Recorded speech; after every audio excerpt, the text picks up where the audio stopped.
حلقه جديده من حلقات هايف اناليتكس بودكاست. يمكن واحده من الفانكشنز المهمه جدا اللي ظهرت اهميتها مؤخرا هي السي ار او. سي ار او لسه الماركت نسبيا مش عارف ازاي بتشتغل او ازاي نحسب ريتيرن انفستمنت بتاعها، الفانكشن عامله ازاي، الكي بي ايز عامله ازاي، الكارير باث بتاع السي ار او عامل ازاي. النهارده معانا حد من هو يعتبر واحد من الليدنج سي ار او سبيشالست، وهو حاليا كو فاوندر وعنده بزنس اونر اللي ظاهر اشتغل في الفيلد بقاله اكتر من 6 سنين، من اوائل الناس اللي اشتغلت. واخر شركه اشتغل فيها انفست، واحده من اكبر شركات السي ار او في العالم. وكان لي انا الحظ ان انا اشتغل مع انور علي. انور حد فيري ديديكيتد، حد شاطر جدا في سي ار او، عنده من الاكسبيرمنتس والكيس ستاريز عشرات الكيس ستاريز لو ما كانش المئات. نقدر نتكلم معاه في كل البوينتس دي، نتكلم معاه في التايتل، ازاي الناس بتبدا التايتل دي ازاي تشتغلها، وازاي البيزنس تستفيد منها، وازاي تبيلد سي ار او تيمز جوه الشركه بتاعتها. ان شاء الله الحلقه تكون مفيده ليكم زي ما هي كانت مفيده جدا ليا. ازيك يا انور، ايه الاخبار؟ كله تمام والله. احسن. ايه كله الاخبار؟ كويس؟ كله بخير الحمد لله. يا رب دايما. معلش جبناك الاول يوم سبت، يوم جمعه. تاني عندك الجمعه بتنزل عادي ولا؟ لا بنزل عادي مفيش مشكله. اوكي، ما عندكش مشكله، ما عندكش اجازات؟ لا ما باخدش اجازات مفيش تقريبا. لايف بالانس، ورك لايف بالانس؟ بحاول اخلي الجمعه والسبت ما فيهمش ميتينجز، بس عادي لو فيهم شغل او حاجات زي كده بنزل عادي. هو اصلا في حاجه اسمها ورك لايف بالانس يا انور، بعيدا ان ده اوت اوف توبيك بس؟ مش بالمعنى الحرفي يعني. ما اظنش ان في ورك لايف بالانس. يعني اللي عايز يشد في الشغل لازم يجي على السوشيال لايف شويه، اللي عايز يستمتع بالسوشيال لايف هيضحي بالبروجرس شويه. فورك لايف بالانس بالمعنى اللي بيماركتوا له دوت ما اظنش موجود قوي. سمعت حد كان بيتكلم في النقطه دي، انور كان بيقول ان هي ما اسمهاش ورك لايف بالانس، مسماها ورك لايف هارموني. ازاي ان انت تعمل هارموني ما بين شغلك وما بين الميتنجز. عادي ممكن تكون قاعد في اجازه فيجي لك ميتنج فتخلصه وترجع اجازتك تاني. حاول تبقى تبالانس، لان مفيش حاجه مؤخرا اتليست بيزد على لو انت اتليست كمان برضو صاحب بزنس او عندك بروجكتس او عندك باشن انك تعمل حاجات كتير، هيبقى صعب انك تفصل شويه وقت للشغل ووقت مفيش دماغ دلوقتي انا في حاجه زي كده. بالنسبه لي يعني اقرب حاجه لقيتها لموضوع الورك لايف بالانس او هارموني، ان انت تبقى بتحب اللي بتعمله، فما صح؟ تبقاش متقدر ومستني انك انت تخلصه علشان تاخد تايم اوف. تبقى وانت بتشتغل عادي، مش متضايق قوي، فعارف تنجوي وانت بتشتغل، فبتبقى الدنيا بالانس اوكي. بنسبه اكبر يعني. طب نرجع نتكلم بقى على موضوع المين بتاع النهارده، هو السي ار او. اوكي. عايز اعرف يا انور الكارير باث بتاع السي ار او، او اتليست ممكن نشرح الكارير باث بتاعك ازاي، من الكارير بتاعك من اول ما بدا. عايز اعرف اوكي. برضو الباك جراوند بتاعتك لحد ما بقيت سي ار او سبيشالست في انفيسب، وحاليا بقى عندك كو فاوندر وسي او في ظاهر. هنتكلم عنها، هنديها عشان كويس من الحلقه. اوكي. فعايز اعرف الكارير باث بتاعك، والكارير باث الطبيعي لاي حد عايز يبقى سي ار او. اوكي. انا بدات كيو اكس ريسيرشر، يو اكس ديزاينر الاول، يو اكس يو اي ديزاينر، بعد كده سبيشاليزد اكتر في اليو اكس ريسيرش، ومن اليو اكس ريسيرش دخلت في السي ار او. الفكره في السي ار او ان هو مجمع تقريبا 5 مجالات مختلفه، ما بين جزء الداتا اناليسز والاناليتكس، جزء اليوزر بيهيفير اناليسز، جزء السايكولوجي، جزء الاستاتستكس، وجزء البروجكت مانجمنت. فالناس بتبدا السي ار او بباك جراوندز مختلفه. في ناس قضت حياتها كلها في الداتا اناليسز وبعد كده دخلت على السي ار او، ناس من اليو اكس ريسيرش دخلت على السي ار او، من اليو اي ديزاين على السي ار او. فهو في مجالات مختلفه تقدر تمايجريت تو سي ار او. حتى كمان وبتهيالي سبيشالي كمان الناس اللي شغاله في الجروث ماركتنج، لان هو السي ار او هو بيحاول يطبق كل الميثودز المختلفه دي او الميثودولوجيز المختلفه عشان يعمل ماركتنج بطريقه ساينتفك وماركتنج بطريقه ميجربل. ف انا الباك جراوند بتاعتي كانت في اليو اكس ريسيرش، بس اشتغلت مع ناس جايه من يو اي باك جراوند ومن داتا اناليسيس باك جراوند، ديفرنت باك جراوندز يعني. اوكي. فهل اي حد عايز يبدا في السي ار او لازم يمشي بنفس الفلوز، ولا ممكن يبدا على طول السي ار او سبيشالست؟ لا خالص، هو مش لازم يكون بادئ من حاجه معينه، ممكن يبدا من السي ار او اتسلف. بس اي حد يبدا السي ار او لازم يبقى عارف ان هي جيرني طويله شويه، لان هو بيذاكر داتا اناليسز. في ناس بتقضي عمرها كلها في الداتا اناليسز. احنا في السي ار او مش محتاجين كل التفاصيل از ا بروفيشنال داتا اناليست، بس هتفضل تتعلم فيها كتير. في اليو اكس ريسيرش واليوزر انترفيوز والهيت مابس اناليسز هتاخد منك وقت، سايكولوجي هتاخد منك وقت. فمش لازم تكون بادئ من حاجه مختلفه عشان تدخل للسي ار او، بس وانس انك دخلت السي ار او فانت عندك جيرني ليرنينج ممتعه يعني، هتطول معاك شويه. اوكي. يمكن ميزه الموضوع ان انت بتاخد بارت مهم من كل فانكشن، فبتعمل كده كومباينيشن ما بين داتا زي ما انت قلت، داتا اناليسيز ويو اي ويو اكس، وهنتكلم برضو في النقطه دي شويه. وبعدين جزء بقى السي ار او ده، بحيث ان فعلا كل براكتس او كل فانكشن بتعملها ليها باث مختلف. بس هل المجال بيختلف؟ هل لو انا شغال في الاي كوميرس سي ار او بيختلف عن لو هم مثلا سي ابلكيشن، فنفترض ديليفري اب، او او هل الباث بيختلف ولا هي مايند سيت واحده بتوظف على حسب الاندستري؟ طيب هو السي ار او اغلب الميثودولوجيز المستخدمه في السي ار او هي تقريبا بتستخدم اكروس اي بزنس تايب، اللي بيشتغل على الاي كوميرس، بيشتغل على الساس او سبسكريبشن، بيشتغل على الليد جنريشن. مم. في حاجات كتير قوي من اللي بندرسها بتطبق على الاوفلاين ستورز وعلى الفيزيكال ستورز. مم. فهي ميثودولوجي واحده، انت بتحاول بس تحطها في الشكل بتاع السيرفيس او البيزنس اللي انت شغال عليه. مم.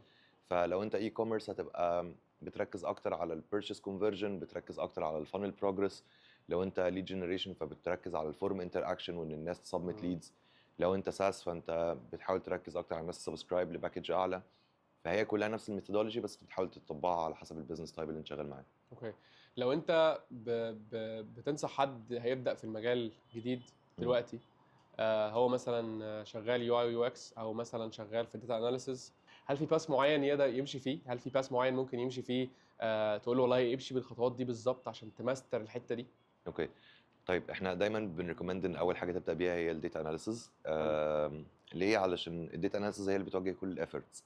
انت لو بتعرف تعمل احسن يوزر ريسيرش واحسن يو اي ديزاين وعندك كل السي ار او كونسبتس، بس انت قاعد بتوبتمايز في حاجه الناس مش بتستخدمها اصلا، مم. بتوبتمايز مثلا على الديسكتوب فيو والناس كلهم بيجوا لك على الموبايل فيو. فانت لو مش عارف تقرا الارقام وتترجم الارقام دي انتو انسايتس توجهك شغلك هيبقى فين بالظبط، هتبقى بتبذل مجهود في مكان ممكن يكون مش هو احسن مكان او اعلى مكان هيرجع ار او اي للبيزنس يعني. اوكي. فاول ستيب دايما انك تعرف تقرا الارقام، تعرف تنافيجيت جوجل اناليتكس، تعرف تترجم الارقام دي انتو انسايتس وتفهم الارقام دي معناها ايه. بعد الارقام انت بتكمبلمنت الارقام بانك انت تفهم اليوزر بيهيفير، تبتدي مم. تخش في جزء اليوزر ريسيرش. ازاي اعرف اترجم هيت مابس او سيشن ريكوردنجز، ازاي اعرف اطلع باترنز من اليوزر نافيجيشن على الويب سايت، ان انا افهم اليوزر كان بيدور على ايه او قصده ايه لما خد اكشن معين. مم. بعد كده الجزء اللي مش كل الناس بتخش فيه بصراحه بس هو جزء فيري فاليبل، هو اليوزر سايكولوجي.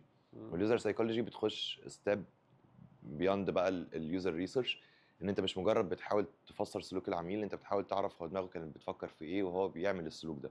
مم.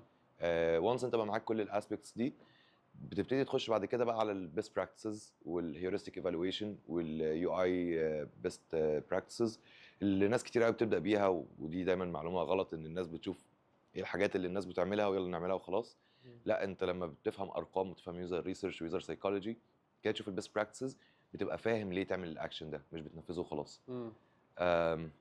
الستيب اللي بعدها هي مينلي البروجكت مانجمنت، ازاي تنظم كل الحاجات اللي انت لقيتها دي في تايم لاين واضح تعرف تمشي عليه البيزنس لمده سنين قدام. مم. واخر خطوه واهم خطوه هي الاي بي تيستنج، انك تترجم كل ده بقى انتو اكشوال اي بي تيست تقدر تقيس بيه الارقام اثرت ازاي على البيزنس. اوكي.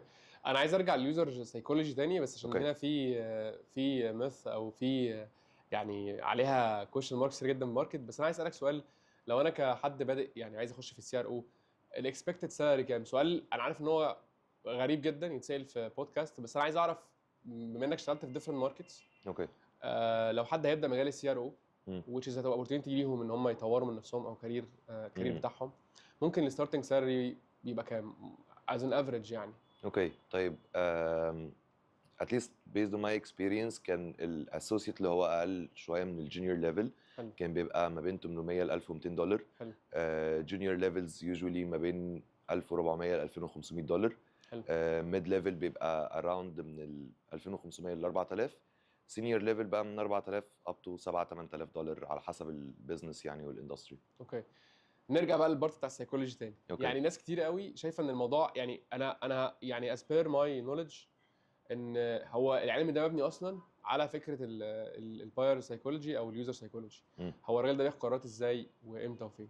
بس لما نيجي نطبق على ارض الواقع، ناس كتير قوي بتشوف ان هو تضييع وقت، مم. او طبق البيست براكتسز، طبق الحاجات السهله اللي معروفه الكويك وينز. شايف ده صح ولا غلط؟ طيب احنا دي هيومن نيتشر، احنا طبيعتنا كبشر ان احنا لما بنيجي نفكر ان انا عايز حد يشتري اكتر، فانا بفكر بشكل فانكشنال على طول. ازاي اقدم له سعر ارخص، ازاي احسن الاكسبيرينس بتاعت الشراء ان هي تبقى اسهل.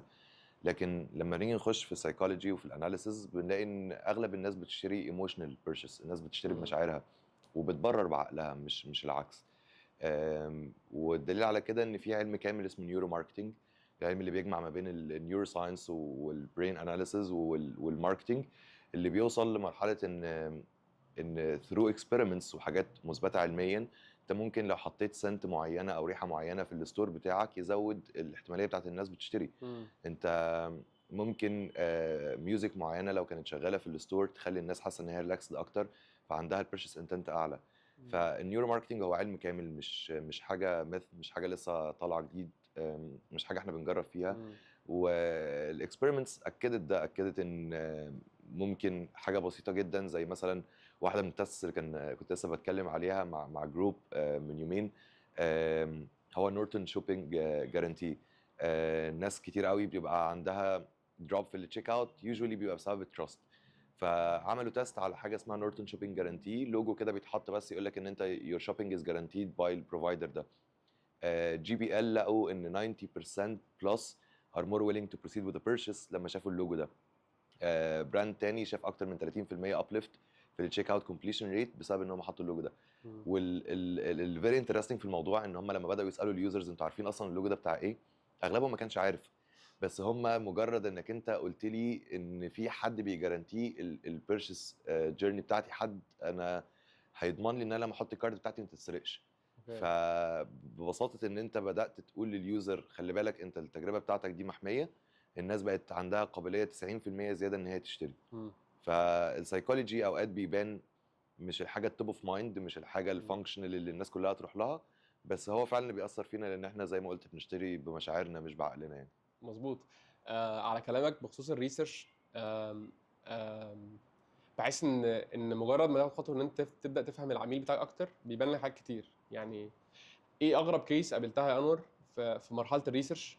سواء بقى ان انت كنت بتفهم كونسيومر بيهيفير او بتفهم البيرش انتنت دي كانت بانيه على مبنيه على ايه، وفرقت معاكم في البيزنس او عملت ابليفت الارقام او عملت ريدايركشن للبيزنس when it comes to design. اوكي طيب انا ممكن اتكلم عن تو كيسز اوكي. مختلفين. اول كيس دي فيري انترستنج بالنسبه لي، كنت شغال مع كلاينت اسمهم كلاب ماجيك اور. كلاب ماجيك اور بيبيعوا شاي، تمام. بس هم عاملين كده هول ايدنتيتي اراوند الموضوع، ان هم ريتشوال وبيخشوا مع بعض سيشن مره في الاسبوع ويقعدوا يحضروا الشاي مع بعض وبيبيعوا التولز بتاع تحضير الشاي وكده في يو اس يعني، وعاملينه بقى حاجه سبيرتشوال يعني. فاحنا اول ما بدانا نشتغل معاهم كنا عمالين نشتغل بقى بيست براكتسز، نحط فري شيبنج، نخلي الحاجه سهله، نوضح ان البرودكت عليه جيفت، الكلام اللطيف ده كله. مم. وكل ما نجرب معاهم بيست براكتس الحاجات اللي دايما بتشتغل اللي هي ما بتشتغلش. كل ما نجرب ان احنا نهايلايت السعر او نهايلايت حاجه ليها علاقه بالبرودكت بنفيتس وان ده يحسن الدوره الدمويه والكلام ده كله، مفيش حاجه بتشتغل، كل الحاجات نيجاتيف. دخلنا نعمل حاجه اسمها جوبز تو بي دان انترفيوز. الجوبز تو بي دان انترفيوز دي بتبقى مجموعه من الانترفيوز بتتكلم مع جروب اوف يوزرز يعني او كاستمرز لمده 45 دقيقه لساعه، بتحاول تعرف منهم الايموشنال ريزن بيهايند البيرشيز دي. مم. فدخلنا نتكلم مع واحده من اليوزرز، فلما بدانا نسالها انت بتحاول يعني، هي فيها شويه سايكولوجيكال فلو كده، هي بتقعد تقول له طب حاول تفتكر اليوم اللي انت اشتريت فيه، طب كنت قاعد فين، طب كنت حاسس بايه، طب كنت بتستخدم موبايل ولا لابتوب، كنت قاعد في البيت ولا في المكتب، عشان تحاول ترفرش ذير ميموري ان هم يبتدوا يحسوا بنفس المشاعر اللي كانوا حاسين بيها وقت الشراء دي. فواحده من اليوزرز قعدنا نتكلم معاها، لقيناها مره واحده انفجرت عياط وقعدت تقول انا كنت في مرحله سيئه جدا في حياتي و I was almost going to commit يعني something awful، بس بسبب ان انا دخلت الكوميونتي بتاع كلاب ماجيك اور وبقينا بنتقابل مره كل اسبوع وبنعمل الريتشوال بتاعت شرب الشاي دي مع بعض، مم. انا حسيت ان انا في ناس حواليا في حياتي وده رجع لي ثقتي في حياتي تاني وخلاني ما اعملش حاجه تاذي نفسي. مم. فكان فيري شوكينج بالنسبه لنا، احنا بنبيع شاي يعني، احنا بنبيع كوبايه شاي. فلما عرفنا معلومه زي كده بدانا نغير دايركشن تماما، ان احنا بنتكلم عن الكوميونتي وعن انك انت هتجوين وان اوف ا كايند كوميونتي وريتشارج يور انرجي وهيل يور سول وحاجات بقى في الاتجاه ده. البرفورمانس ستار، مم. الناس كانت داخله بتشتري البرودكت ده اصلا، يعني الفاوندر بتاعت البرودكت هي فيري انفلونشال بيرسون، وهي معروفه بقى ان هي حاجات كده سبيرتشوال وكده، فالناس داخله علشان الجول ده. انت بتحاول تكلمهم بلغه تانية، انت بتحاول تقول لهم ده هيحسن الدوره الدمويه، هم مش مهتمين بالكلام ده، هم مش مم. مهتمين بالفلوس، مش مهتمين بالبنفيتس، هم عايزين الايموشنال سبورت، عايزين الفاليو اللي هم فعلا جايين عشانها. ولما بدانا نكلمهم باللغه بتاعتهم الارقام فرقت جدا جدا يعني. تحفه. الكيس التانيه بقى عشان انا متحمس اعرفها. اوكي. الكيس التانية كانت مع كلاينت اسمهم برنت فريش. الكلاينت ده بيبيع يعني هوم وير، فيميل هوم وير، بيجامز في يو اس برضه، مالتي مليون دولار بزنس يعني. فكنا بنعمل كده ريجولر سيرفي على الويب سايت ان نشوف الناس اللي ما بتشتريش ليه. فلقينا ان في نسبه كبيره قوي من الناس بتقول ان هم ما اشتروش عشان ما لقوش المقاسات بتاعتهم افيلبل. فبدانا نعمل انترفيوز ونديك ديبر في النقطه دي. فخدنا بالنا ثرو اوت الانترفيوز ان نسبه كبيره قوي من البايرز اللي بيشتروا من البراند ده هم بلس سايز وومن، وان البراند ده مميز جدا جدا ان اللبس بتاعهم الكات والفيت بتماتش بيرفكتلي مع البلس سايز وومن، وهم الوحيدين اللي بيبيعوا حاجات مريحه للبيت وشكلها شيك، وفي نفس الوقت هي شكلها مش واسع او مش مهرول على حد بلس سايز يعني. وهم اصلا كان كل تركيزهم على المين ستريم، فهم بيعملوا حاجات للبيتيت سايز مثلا، وكانوا البلس سايز بس بيعملوا منه ليميتد اماونت عشان يبقوا ان عندهم انكلوسيفيتي وان احنا بنكفر كل الناس. فلما بدانا نعمل الانترفيوز واكتشفنا المعلومه دي، فبدانا نديك ديبر نشوف، حطينا باك ان ستوك نوتيفيكيشن عشان نشوف كام حد هيطلب ان هو يجي له نوتيفيكيشن لما يبقى البلس سايز باك ان ستوك. لقينا في هيوج ديماند على البلس سايز، فالبيزنس بدا يشفت البرودكشن بتاعه كومبليتلي ان هو يبروديوس مور بلس سايز، يستخدم بلس سايز مودلز ايمجز على الويب سايت، وده فرق بشكل سيجنيفيكانت في البيزنس بيرفورمانس. هو يعتبر فتح لهم لاين جديد وبيرسونا مختلفه خالص، هم ما كانوش يعرفوا اصلا ان دي تارجت بيرسونا عندهم، هم بس بيعملوها عشان يبقوا بيسبورت كل الناس. فثرو ريسيرش عرفنا نشفت بزنس برودكشن بشكل كبير يعني. حاسس ان معظم الكيسز ليها علاقه بالفيميلز. هل ده بسبب ان فعلا الفيميل عندهم الانتنت تو باي اكتر شويه، او هم البيرسينج باور بتاعهم، او هم عندهم الديسيجن اكتر في ان هم يشتروا؟ طيب هو يعني يوجوالي زي ما احنا بنقول البيرشيس هي مور ايموشنال اكشن. اوكي. فالميل لما بيجوا يشتروا بيبقى يعني مور اوف فانكشن بيرشيس. الفيميلز هم اللي دايما بيبقوا ريجولار شوبرز، هم اللي بالنسبه لهم انا ممكن اشتري علشان اكافئ نفسي عشان انا عملت حاجه كويسه في الشغل، ممكن اشتري جيفت تو ماي سيلف او ان انا جيفت someone.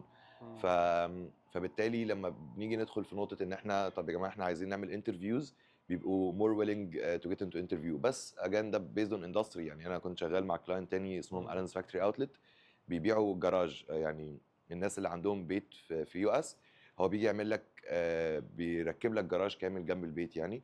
فكان كل البايرز من عندهم ميل بايرز، وكلهم بقى عايزين يعملوا المان كيف بتاعتهم، ومكان يقعدوا يصلحوا فيه، ومكان يستخدموا فيه تولز، وفي اللي عايز يعملها بلاي ستيشن وبلياردو وقعد اصحابه علشان مراته تزعق له لما يقعدوا في البيت. فهي بيزد اون اندستري يعني كومبليتلي. يعني كل البيزنس اللي انت قلتها التايبس مختلفه خالص يعني، بالظبط. ببيهيفيرز مختلفه، بانتنس مختلفه. لو نيجي نتكلم على الدي تو دي اكتيفيتي للسي ار او، اوكي. هي عامله ازاي؟ وهل بتختلف من نيش لنيش؟ يعني هل مثلا بتختلف مثلا من انت قلت كذا اندستري مختلفه، هل بتختلف عموما كطريقه شغل؟ ديفنتلي. طيب بص، هو في شويه حاجات كده ثابته بنعملها، في حاجات ديلي، حاجات ويكلي، وحاجات مانثلي، وحاجات كوارترلي بنعملها. انا بشكل ديلي بتشيك على اي تيست انا عامل له راننج، بعمل تيست اناليسز. ودي نقطه مهمه قوي ان انا اشوف الاكسبيرمنتس اللي انا عامل لها راننج على الويب سايت بتبرفورم ازاي، عشان لو محتاج اخد ايرلي ديسيشن مثلا ان انا اليمينيت حاجه او ابيفت الرود ماب او بيفت بزنس ديسيشن اكوردنج لريزلتس معينه. فده بيبقى جزء كده حاجه بنعملها بشكل ديلي، ان ابتدي اكسكيوت او اشتغل على ريسيرش اوبورتيونيتي لاي بي تيست جديد هيطلع. ده برضو بيبقى جزء من الديلي اكتيفيتيز. اون ويكلي بيزس انا بحتاج ان انا ابص على اناليتكس، اشوف هاو ذا بزنس بيرفورمينج ويك اوفر ويك، وابتدي اشوف الترندز عندي الاسبوع دوت مختلفه ازاي عن الاسبوع اللي قبله. اون مانثلي ليفل تو كوارترلي ليفل بيبقى فيه يوزر ريسيرش. فممكن مثلا انا مانثلي ليفل اعمل هيت مابس وسيشن ريكوردنج اناليسيز، ممكن انا كوارترلي ليفل اعمل يوزر انترفيوز، شهر اركز على هيت مابس، الشهر الثاني اركز على ان انا اعمل سيرفيز وبولز. ف الاكتيفيتيز نفسها كمان اكتيفيتيز تعتبر ثابته بشكل كبير، بس ذا واي تو اكسكيوت والواي تو ديزاين ات بتختلف بقى من بزنس للتاني او من اندستري للتاني. اوكي. فمثلا انا كنت شغال مع كلاينت في الليد جنريشن، تريكوتشي يونيفرسيتي، هم واحده من اكبر 10 جامعات في يو اس في البيوتي اندستري. هم فيري كومبليكيتد سيل، الكورس عندهم اكسيد $13,000 وبياخد اكتر من 14 شهر كوميتمنت. وشغالين مع الحكومه وعندهم فيري هيفي كومبلاينس تشيك على كل الكوبي اللي بتنزل على الويب سايت. فعشان تران عندهم سيرفي لازم كل حرف يتكتب يبقى متراجع بشكل كويس جدا ومعمول له كومبلاينس تشيك مع الكومبلاينس تيم عشان ما تقولش معلومه غلط. لازم لما نيجي نعمل انترفيوز ما ينفعش نبروميس حاجات معينه علشان ده ممكن مثلا يبقى ضد بوليسي معينه هم بيستخدموها عشان يوفر جرانتس للستودنتس. الاناليسيس بتاعتهم احنا مش مجرد بنبص على الليد جنريشن اكروس الويب سايت، احنا عايز نشوف مين الناس اللي generated lead from the website، مين الناس اللي راحت كلمتهم clicked on the phone number وكلمتهم على الموبايل، مين الناس اللي بعتت لهم على السوشيال ميديا او بعتت لهم على الواتساب، وابتدي اشوف الكونفرجن ريت across the different funnels حتى اللي بره الويب سايت. ف according للبزنس تايب انت you can adapt يعني، بس زي ما كنت بقول لك كده in some businesses انت بتخرج بره نطاق الويب سايت خالص وبتبتدي تشوف channels المختلفه بتبرفورم ازاي، عشان انت في الاخر مهتم بالجروث اوف ذا بزنس ككل، مش مهتم بس بالويب سايت البرفورمانس بتاعه يعلى وخلاص. اوكي. فانكشنز كتيره جدا، وشايف ان في كذا حاجه بتانترسكت بصراحه. يعني علاقتك كسي ار او سبيشالست مع باقي التيم ممبرز مهمه اعتقد، بيزد على الكلام اللي بتقوله. يعني حتى كمان راننج 100%. اكسبيرمنتس فور راننج اون داتا، ازاي بتمانج الريليشن ما بين الميديا باير او الترافيك درايفرز بقى، لو كان انفلونسر ميديا باير ايا كان، وما بين الاكسبيرمنتس اللي موجوده، وهل بيحصل كونفليكت او بيحصل مشاكل وبتحلوها ازاي؟ اوكي طيب احنا في كذا ستيك هولدر كده في التيم لازم نبقى شغالين معاهم. اول حاجه التيم اللي بيكسكيوت الاكشوال اي بي تيست، فانت لازم يكون شغال معاك يو اي اند يو اكس ديزاينر اللي بيساعد في تحويل الريسيرش ده انتو ان اكشوال ديزاين، ديفلوبر اللي بيعمل كودنج على الاي بي تيست ده على الاي بي تيستنج تول، حد كيو اي او كواليتي تشيك او كواليتي اشورنس اللي بيريفيو على التيست ده ويتاكد ان هو لايف، بروجكت مانجر او اكونت مانجر اللي بينتراكت مع الكلاينت. ده التيم اللي بيبقى انفولفد في الاكسبيرمنت بروسيس نفسها. غير كده بقى احنا بيبقى عندنا دايركت انتراكشن مع الميديا باينج تيم، مثلا الناس اللي شغالين في البي بي سي، الناس اللي شغالين في الاس اي او. ليه؟ لان احنا مثلا جزء من الحاجات الجزء الكبير جدا اللي بنشتغل عليه هو لاندنج بيج اوبتمايزيشن. فانت لو ميديا باير مثلا وهتطلع كامبين بتتكلم على ان احنا we served more than 10,000 clients، وانا عندي اللاندنج بيج لما اليوزر بيلاند عليها مفيش اي حاجه بتتكلم على المعلومه دي، فالاتنشن سبان بتاع اليوزر ضعيف جدا. اليوزر شاف حاجه في الاعلان محتاج لما يدوس على الاعلان يشوف نفس المسجنج دوت كوميونيكيتد في اللاندنج بيج، لما بيلاقي المسجنج ديت مش موجوده بينساها او بيحس ان هو دخل على بيج غلط او ان الكلام دوت ما كانش صح. فلازم يحصل الاينمنت ما بيني وما بين الميديا باينج تيم عشان اعرف ايه الكامبينز اللي هيشتغلوا عليها، ايه الكوبي اللي هيشتغلوا عليها، وايه اليونيك سيلينج بوينتس او اليونيك فاليو بروبوزيشنز اللي هيشتغلوا عليها عشان ابتدي كوميونيكيت الكلام ده عندي في اللاندنج بيجز. لازم اشتغل مع الاس اي او تيم عشان اشوف ايه الكوبي اللي هيبتدوا يستخدموها او الحاجات اللي هم عايزين يعني يفوكس اون، وابتدي ادخل فيها الجزء الايموشنال، لان انا واحده من الحاجات اللي عندي في السي ار او هو ان انا ازاي اخلي كل الكوبي اللي بستخدمها يبقى فيها ايموشنال تريجر، يبقى فيها فانكشنال انسنتيف، ويبقى فيها كول تو اكشن واضح لليوزر عشان يبتدي يموف فورورد. الاي سي او اوقات ما بيبقاش مهتم باغلب الحاجات دي، بيبقى مهتم بس اكتر ان هو ياخد مثلا شير اوف كي وورد.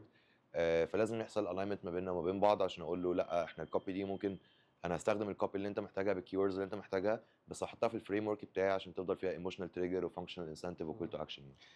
قلت بس كذا تيم ممبر معاك وانت بتبيلد البروسيس، يعني قلت يو اي ويو اكس عشان يبيلد الفانكشنز، وقلت في حد بيكومينيكيت مع الكلاينت دايركتلي. اعتقد في مصر الاستراكشر مختلف شويه. يعني هل النهارده لو انا معايا سي ار او سبيشالست وبراند واحد يقدر يرن السي ار او فانكشن على البيزنس بتاعي من غير بقى ما يكون معاه سبورتيف فانكشن، طبعا مع الميديا باينج ومع كرييتيف، بس انا بتكلم كسي ار او سبيشالست جوه تيم.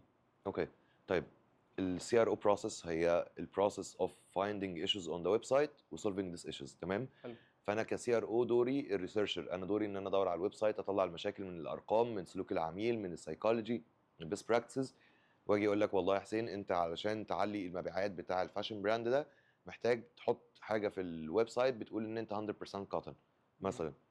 بس في المرحله دي ممكن في شويه حاجات، في شويه فانكشنز ممكن نريموف ات، والسي ار او يبتدي يكاري، زي ان هو الاكونت مانجمنت والكلاينت كوميونيكيشن ممكن السي ار او يعمل كده، جزء الكيو اي والكواليتي تشيك ممكن السي ار او يعمل كده.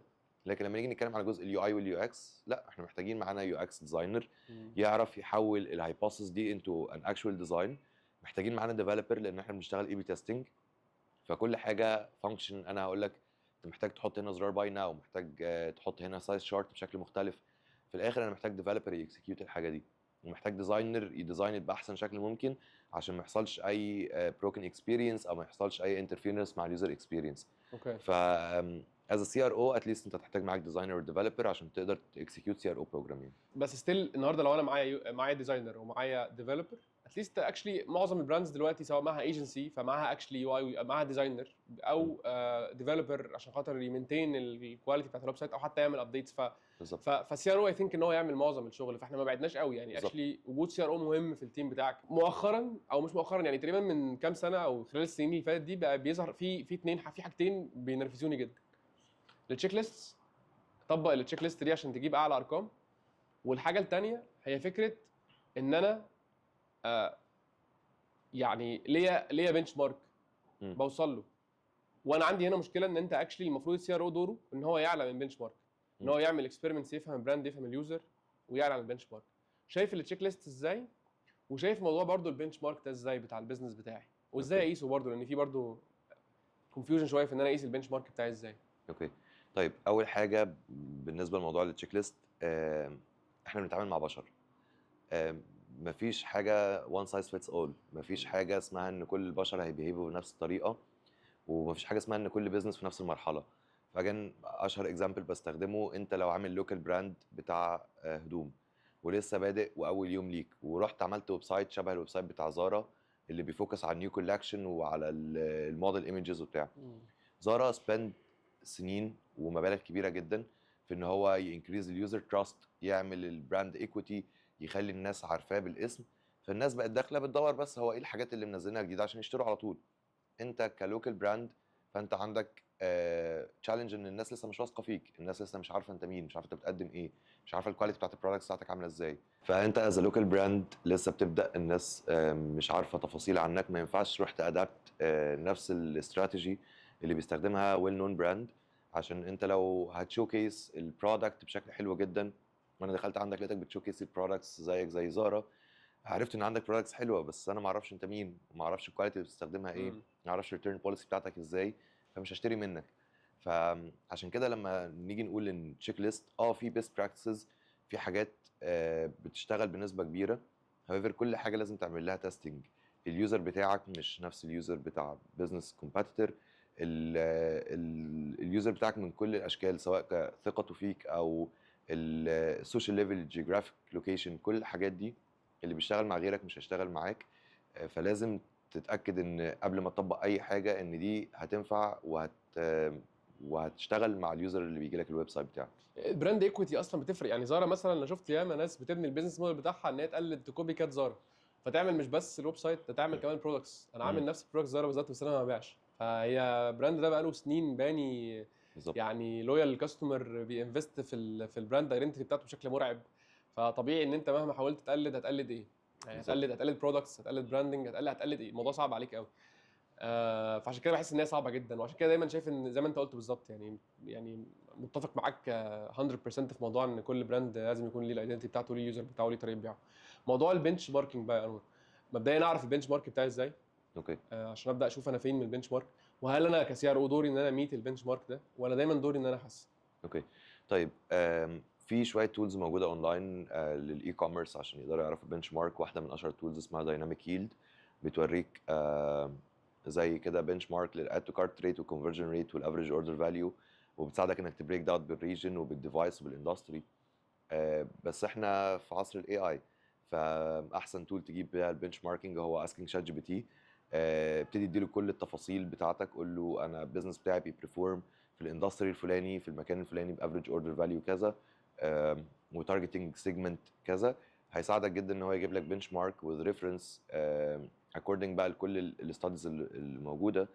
بلس ان جوجل اناليتكس، برضو جوجل اناليتكس سيلف يعني نزلوا بنش ماركينج تول بقت موجوده في الهوم سكرين في جوجل اناليتكس، تقدر تعرف كل الناس اللي بيبرفورم في نفس الاندستري البنش مارك وان كان بقى النمبر اوف يوزرز بيدخلوا الويب سايت او conversion rate او number of purchases. فتقدر تستخدم كذا حاجه فور بنش ماركينج. بس الاي اي بقى اكتر حاجه بتجيب لك تailored بنش مارك للويب سايت بتاعك. هل الاي اي فرق في حاجه غير موضوع البنش ماركينج وان هو يبدا تديله بريف ويبدا يديك انسايتس اكتر عن الماركت؟ هل ادى اي ايدجز مختلفه للفانكشن بتاعت السي ار او؟ كل الفانكشنز بتاعت السي ار او اتغير. تقريبا. السي ار او هو في الاول في الاخر a practice majority of السي ار او هو practice of research. ازاي تحلل الارقام والبيانات عشان تطلع منها patterns او انماط وانسايتس مختلفه. فتحليل البيانات واستخراج انماط من البيانات دي اقوى حاجه بيعملها الاي اي. فدلوقتي انت بقيت لو عندك شويه نوليدج في اناليتكس، مش محتاج تبقى داتا اناليست بخبره 10 سنين عشان تعرف تطلع الارقام دي معناها ايه. محتاج تبقى عارف انت بتدور على ايه بالظبط، ايه السؤال اللي في دماغك، تعرف تجيب الريبورت الصح وسيمبلي اكسبورت الريبورت ده وتديه لشات جي بي تي وقول له اعمل لي اناليسيز للريبورت عشان اعرف اجابه السؤال ده. لو احنا بنعمل يوزر انترفيوز، الاي اي مش عارف يريبليس جزء السايكولوجي وجزء اليوزر انترفيوز لانه بيبقى فيه جزء امباثي. لكن لما بطلع الترانسكريبت بتاع الانترفيو وابتدي ادي الترانسكريبت دوت للاي اي واقول له طلع لي الهيدن باترنز في الدسكشن دي، طلع لي امتى اليوزر كان حاسس ان هو anxious، امتى اليوزر حاسس ان هو worried about something، امتى اليوزر mention حاجه that pulled them toward the product او حاجه that pushed them from their life. فالاي اي عظيم جدا في نقطه استخراج الانماط او extracting patterns مع اللارج اماونت اوف داتا. فلو انت عارف تطلع الداتا بشكل صح وعارف تسال الاسئله الصح للاي اي وتبروفايد الداتا دي بشكل ستراكشرد، هتعرف تطلع انسايتس اكتر بكتير قوي من العادي. تحفه. كانت مشكله كبيره جدا بتقابلني بقى في موضوع الداتا اناليسيس ده، وان الناس تديني البرسبكتيف بتاعها الشخصي. يعني النهارده انا اقدر كواحد شايف الداتا، على سبيل المثال مثلا عندنا دروب في اد تو كارت ستيج، اوكي. وباين ان في دروب في الاد تو كارت ستيج. دايما الداتا بالنسبه لنا بتدينا المشكله فين، ما بتديناش المشكله سببها ايه. بس وصف المشكله بيختلف من حد لحد. واحد يقول لك والله دي مشكله بيهيفير، اوكي. واحد يقول لك والله بص بيزد على النمبر ده فهي غالبا مشكله ستوك، واحد يقول لك اصل مش عارف ايه. قرايه الداتا من حد لحد بتختلف. فانا فعلا شايف ان الاي اي كانت اكبر ميزه فيه هي فكره ان انا ازاي احلل من غير ما يكون في اي بيرسونال بريفرنسز او تفضيلات شخصيه او حتى رؤيه غلط، لان دي بتدي ممكن تخلي البيزنس يروح في دايركشن تاني خالص. هل شفت كيس حصلت قرايه داتا غلط خلت البيزنس يحصل له لاج او يعطل لفتره معينه، فعمال ما تصلح؟ يعني هل قابلك موقف ان انتوا قريتوا داتا غلط فوداكم في رونج دايركشن خالص؟ طيب انا عايز اقول حاجتين في النقطه دي. اول حاجه احنا عندنا رول كده في السي ار او ان كل داتا بوينتس ممكن تترجم لكذا مشكله، وكل مشكله ممكن يطلع لها كذا حل، وكل حل ممكن يتنفذ بكذا طريقه، وكل طريقه ممكن يبقى ليها different styles of execution او تطبيقات مختلفه على الويب سايت. موضوع بمعنى ان انا دلوقتي لقيت ان الاد تو كارت واقع في البرودكت بيج، فدي داتا بوينت. انا ممكن افسرها زي ما انت قلت، ممكن افسرها ان الزرار بتاع الاد تو كارت مش انجيجنج، ممكن افسرها ان البرودكت ديسكريبشن مش واضح، ممكن افسرها ان الستوك ما كانش كافي، ما كانش فيه سايزز، السايز شارت ما كانش واضحه. مفيش تفسير صح وتفسير غلط، دي كلها تفسيرات مختلفه، مشاكل مختلفه ممكن تطلع من نفس الداتا بوينت دي. وكل مشكله منهم انا لو قلت تمام انا شاكك ان المشكله بسبب البرودكت ديسكريبشن، فالمشكله دي ممكن يبقى ليها كذا حل. ممكن ان انا احسن البرودكت ديسكريبشن، ممكن ان انا ازوده، ممكن ان انا هايلايته فوق، ممكن ان انا اغير الطريقه اللي مكتوب بيها، ممكن ان انا ابتدي احطه بلغه مختلفه، ممكن ان انا ابتدي احط صور بدل ما احط كلام، ممكن ابتدي احط ايكونز. ففي كذا حل، كل حل من دول ليه كذا اكسكيوشن. فانا ممكن الايكونز اللي احطها دي ممكن احطها بالوان، ممكن احطها سوليد كولرز، ممكن احط صور ناتشرال ايمجز او احط صور انيميتد، وكل اكسكيوشن من دول بيبقى ليه نتيجه. فعشان كده احنا دايما بنقول انك لازم تبقى حيادي لما بتيجي تبص على الداتا بوينتس، ان مش معنى ان النتيجه النهائيه طلعت نيجاتيف انك تلغي كل اللي قبلها ده. النتيجه نيجاتيف ممكن يكون بسبب ان الاكسكيوشن مش صح، او الاكسكيوشن ممكن يكون ما فيهوش مشكله بس السولوشن اللي انت وصلت له مش صح. ممكن يكون السولوشن صح بس البروبلم نفسها اللي ديفايند ما كانتش صح. لكن مش هترجع تقول الداتا بوينت مش صح. الداتا بوينت قالت لك ان انت عندك مشكله، how you interpret the data، ازاي طلعت منها بسولوشن، وازاي عملت له اكسكيوشن، وازاي different execution دوت was styled وديفلوبد على الويب سايت. كل واحده منهم ممكن تطلع بنتائج مختلفه تماما. وهنا بيجي دور الاي بي تيستنج بقى، ان بالزبط. انت بس انت ما بتاخدش قرار غير لما بتفاليديت المشكله بالظبط. يعني تبقى 100% شور ان انا المشكله عندي هي هنا والاسباب بيزد على برضو اكيد بيحصل لها بريوريتيزيشن، يعني صح كده؟ يعني الاسباب تفضل ترتب الاسباب وبعدين تبدا تاخد قرار في الحل، صح كده ولا في طيب ترابل شوتنج بروسس مختلفه؟ احنا لو عارفين ان في 100% مشكله فده مش تيست. اوكي. انا عندنا حاجه كده في السي ار او اسمها فيكس رايت اواي. حلو. فيكس رايت اواي دي يعني ايه؟ يعني انا عندي زرار بروكن، زرار لما بتدوس عليه ما بيشتغلش. حلو. انا عارف 100% ان هو ده اللي موقف عمليه الشراء. حلو. مش راح اعمل له تيست، ما صح. فيش منطق ان انا اجرب حاجه شغاله فيرسس حاجه مش شغاله. لكن اي حاجه تانية بنعملها في السي ار او اجان فروم ريسيرش برسبكتيف هي اسمها هايبوثيسز، هي اسمها فرضيه. احنا بنفترض ان قرايتنا للارقام وقرايتنا للديتا بوينتس دي بتؤدي للتفسير ده او للحل ده، ممكن يؤدي لزياده في المبيعات. لكن انا عمري ما هيبقى عندي ثقه 100% لان في الاول وفي الاخر انا بتعامل مع بشر مش بتعامل مع روبوتس. فسلوك البشر حتى في سايكولوجي بيقول لك مفيش قاعده واحده تطبق على كل البشر. فانا عمري ما هاجي اقول لك 100% الحل ده هو اللي هيزود المبيعات بتاعتك. لكن زي ما انت بتقول في باريترايزيشن. يعني لما يبقى عندي مثلا مشكله سبورتد بديتا بوينت واحده بس، فانا عندي الارقام بتقول لي ان خلي بالك الناس اللي بتاد تو كارت عددها قليل شويه. فانا خلاص انا هنا عندي داتا بوينت واحده ان في مشكله في الاد تو كارت فابتدي احسن. غير لما يجي الهيت مابس كمان تقول لي خلي بالك ده انت الناس مش بتسكرول للاد تو كارت. بعد كده لما اجي اعمل انترفيوز مع الناس يقولوا لي ده احنا قعدنا ندور على الزرار بتاع الاد تو كارت وما لقيناهوش. فانا عندي 3 4 داتا بوينتس بتسبورت المشكله دي. فدي بقت هاير بروبابيلتي، انا بقى عندي احتماليه اكبر ان المشكله دي تكون مشكله فاليد، الهايبوثيسز بتاعتي الفرضيه بتاعتي دي تكون فرضيه صحيحه. لكن في الاول وفي الاخر انا عمري ما بوصل ليقين 100% ان الحاجه دي لو غيرتها هتحل ده، غير لو هي بروكن اكسبيرينس. انا بحس ان يعني بما انك ذكرت الهيت مابس في نص كلامك، ودي حاجه برضو نورت عندي في دماغي، لان احيانا بحس الناس بتستخدم هيت مابس غلط.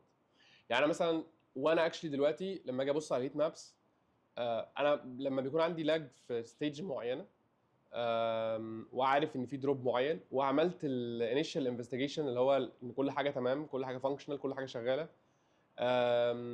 وبستخدم هنا الريكوردنجز شويه عشان ابدا اشوف البيهيفير عامل ازاي. فانا عارف امتى برجع للريكوردنجز، لما الاقي حاجه انا مش فاهمها او لما الاقي حاجه في دروب بس مش مفهوم ايه اسبابه، ببدا اشوف سكرينز مختلفه، ديفايسز مختلفه، اعمل لهم سيجمنتيشن بشكل مختلف. بس امتى بروح للهيت مابس؟ اوكي. طيب الهيت مابس هي فيها انواع كتير مختلفه. اهم نوعين بنستخدمهم هو الكليك ماب والسكرول ماب. تمام. السكرول ماب اللي بتوريني اليوزرز بيدروب فين في الويب سايت، بيسكرول لحد فين في الويب سايت. والكليك ماب بتوريني اليوزر بيكليك على ايه بالظبط. عندنا نوع ثالث اللي هو الاتنشن ماب اللي بيوريني نسبه الاتنشن اوف اليوزر سبنت على السكشن ده. ودي بتتحسب بحسبه كده ان هو يشوف عدد الثواني اللي اليوزر قضاها واقف في سكشن معين كومبيرد لتوتال عدد الثواني اللي هو قضاه في البيج دي. كل واحده منهم بتديني انسايت مختلف. السكرول ماب دايما مهمه جدا ان هي تعرفني في قد ايه من اليوزرز بيشوف المحتوى اللي انا عمال اعمل فيه ده. فممكن بزنس يفضل يصرف فلوس قد كده على يو جي سي، وحط اليو جي سي تحت فوق الفوتر، حط الفيديوز بتاعت اليو جي سي فوق الفوتر، واصلا 90% من اليوزرز بيدروب قبل ما يوصل للجزء بتاع اليو جي سي ده. هو عمال يزود فيديوز، والفيديوز دي تزود في اللود تايم وتزود له في الباونس ريت على الويب سايت وتقل له الموقع بتاعه، ومحدش بيشوفهم اصلا. سمبل تيست انك ترفع اليو جي سي ديت فوق شويه وتخليها مور هايلايتد، انت عليت نسبه الناس اللي بيتعرضوا للسكشن ده من 10% ل 90% او 80%. فدي بتبقى من اهم الاستخدامات للسكرول ماب، انك تعرف قد ايه من اليوزرز بيتعرض للكونتنت ده. الكليك ماب هي بتوريك اليوزر بيكليك فين. بس اهم استخدام بنحب نستخدمه للكليك ماب هو ان احنا بنكراس الكليك ماب مع السكرول ماب. ازاي؟ انا عايز اشوف عدد الناس اللي بتدوس على element معين compared للسكرول ريت. فانا لو عندي السكشن ده بيسكرول لي 20% من اليوزرز بس بيكليك عليه 5% من اليوزرز، فده معناها ان 25% من الناس اللي وصلوا للسكشن ده كليكد عليه، لان هو 5% اوف ذا توتال و20% اوف ذا توتال هم اللي وصلوا للسكشن اصلا. اوكي. فيرسز لو انا سكشن عندي بيشوفوا 100% وبيكليك عليه 5%، فدول 5% اوف ذا 100 غير 5% اوف 20 فهم 25%. فده معناه ان السكشن ده مهم جدا. فانا السكشن دوت لو رفعته فوق او خليته مور بروميننت ده هيخلي يوزرز اكتر انتراكت معاه، ده اهم بالنسبه لليوزر. برضه الاتنشن ماب لما الاقي ان الناس بتسبند وقت كتير جدا على سكشن ستاتيك مثلا، او سكشن ما فيهوش كونتنت كتير فيرسز سكشن انا حاطط فيه كونتنت كتير قوي وكلام كتير قوي الناس بتعدي عليه على طول كده. طب انا هبقى عارف ان السكشن دوت مهم بالنسبه لليوزر، الجزء اللي السكشن ده بيتكلم عنه ده مهم بالنسبه لليوزر. مثلا وذر ات واز ريفيوز، اكتر حاجه في الاتنشن ماب بنلاقي الناس بتقف عندها هي الريفيوز. فطيب انا محتاج اظبط الريفيوز بتاعتي اكتر، محتاج اخليها مور انجيجنج، محتاج اخليها مور انتراكتيف، احط فيها اسم اليوزر اللي عامل الريفيو ده، اخليها اليوزر يقدر يفلتر الريفيوز ديت بالكيس، يقدر يفلتر الريفيوز بالبرودكت تايب. فعلى حسب اليوزر بيسبند الاتنشن بتاعهم فين، المفروض ابتدي اوبتمايز البيج بتاعتي علشان اوري اليوزر ده موست ريليفنت كونتنت اللي بروبلي هيخليه عنده نيه شراء اعلى يعني. لا يعني بصراحه الموضوع فرق دلوقتي، الموضوع بقى مور كلير. يعني الموضوع يعني ما كنتش متخيل ان هو بالحجم ده، لان انا زي ما قلت لك اغلب ودي برضو حاجه هنتكلم فيها، اغلب الاكسبيرمنتس اللي بنعملها بتبقى مينلي يعني كلير انف بالنسبه لنا ثرو الريكوردنجز. يمكن ما بصيناش على الهيت مابس بالدايركشن ده قبل كده. وانا عايز اسالك سؤال تاني ريليتد لموضوع البيهيفير لليوزر اللي جوه الويب سايت. اوكي. ناس كتير اول ما تيجي تنقل ماركت تاني، تفتح ماركت تاني، بتكوبي نفس الاكسبيرينس. يعني مثلا انا في ماركت مصر، هروح اعمل دوبليكيت للثيم بفيرجن تانية بسعوديه. امم شفت كيسز، طبعا مش عارف، اولا عايزك تجادج على حاجه زي كده صح ولا غلط. ودي نقطه تانية، ايه الكيسز اللي انت شفتها، او ازاي لما تيجي تقول اكسبانشن ايه الخطوه اللي بتاخدها عشان تعمل موضوع الاكسبانشن ده؟ اوكي.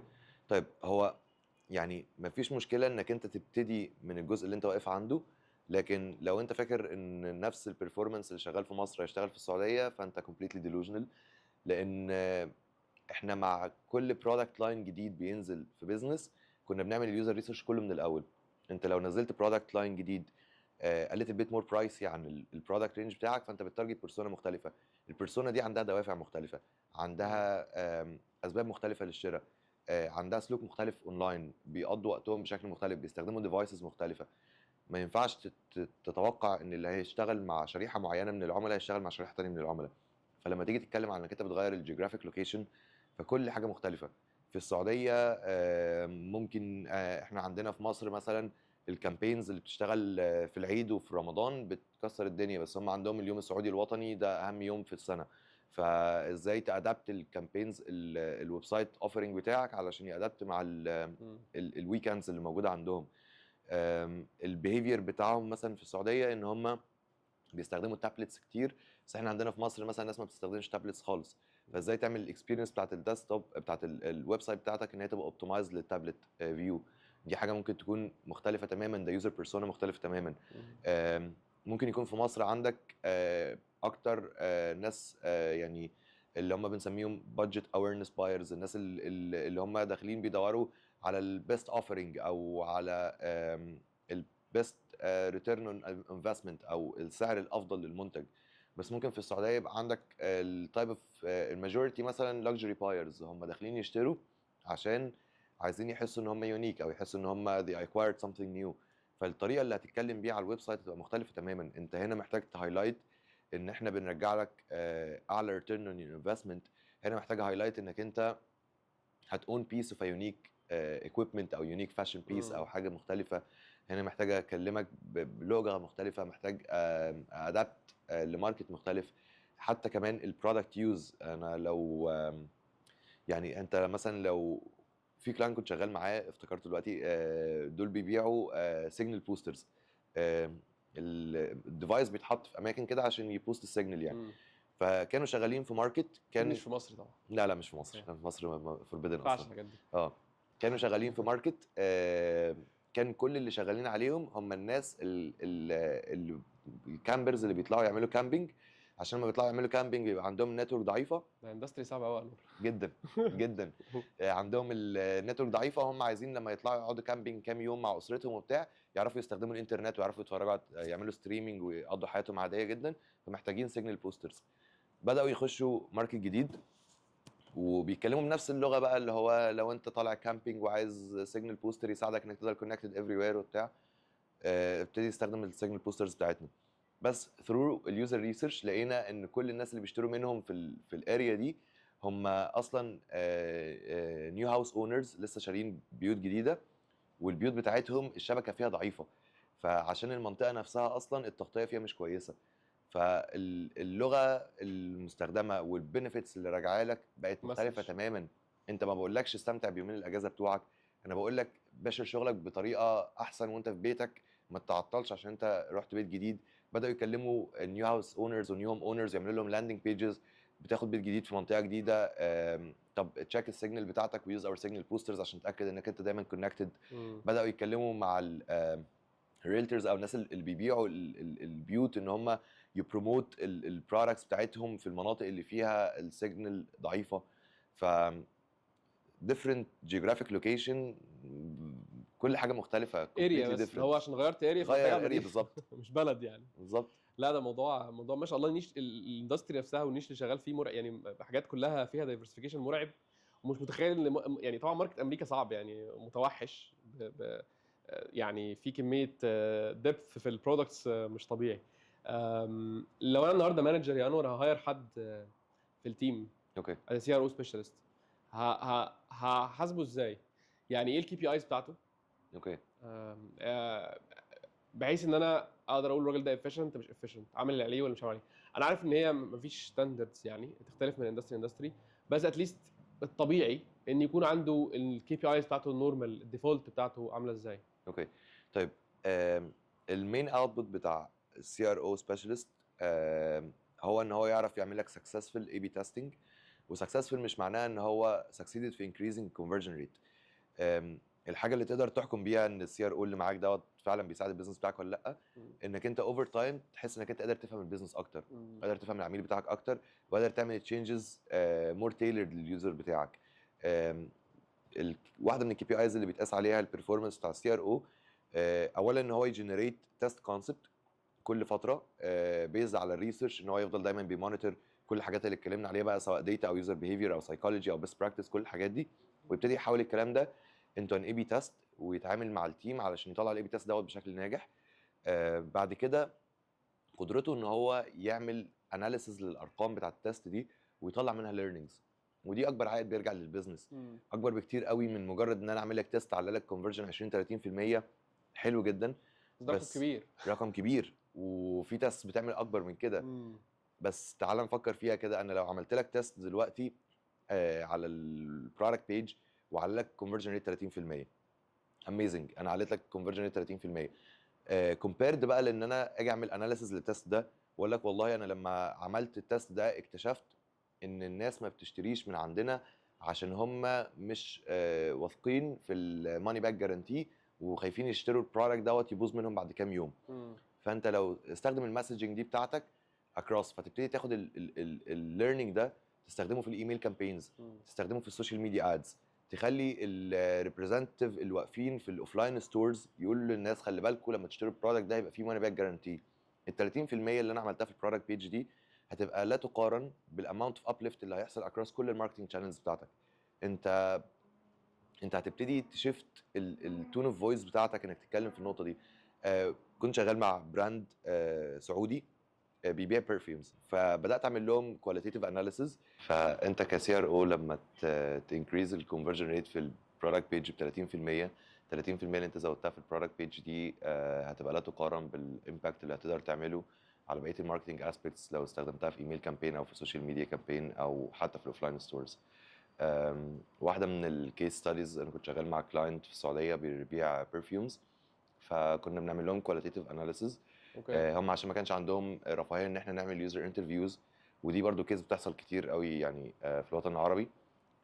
بدانا نستخدم السوشيال ميديا كومنتس كنوع من انواع الكواليتيف داتا، ان احنا نشوف الناس بتكومنت ايه اكبر المشاكل اللي الناس بتتكلم بيها في الكومنتس.